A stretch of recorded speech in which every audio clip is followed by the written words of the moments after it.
மிக முக்கியமாக மாண்புமிகு முதல்வர் அவர்கள் காலையிலே மிக முக்கியமான ஒரு அறிவிப்பை அறிவித்திருந்தார்கள். வழிபாட்டு இடங்கள், பள்ளி வளாகங்கள், அதேபோல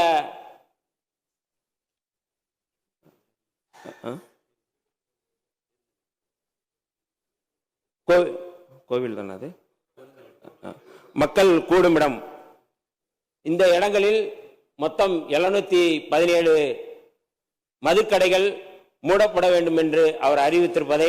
விடுதலை சிறுத்தைகளின் சார்பில் நாங்கள் வரவேற்கின்றோம். அதேபோல தமிழ்நாட்டில் மிக முக்கியமாக ஒரு நாகரிகமான அரசியலை முன்னெடுத்திருக்கின்ற மாண்புமிகு முதல்வர் அவர்கள் நேற்றைக்கு முன்னாள் முதலமைச்சரை சந்தித்தது, இது ஒரு எதிரும் புதிருமாக இல்லாமல் தமிழ்நாட்டை வலிமைப்படுத்தக்கூடிய, இன்றைக்கு சனாதன அரசியலை முன்னெடுக்கக்கூடிய ஒன்றிய பாஜக அரசுக்கு எதிரான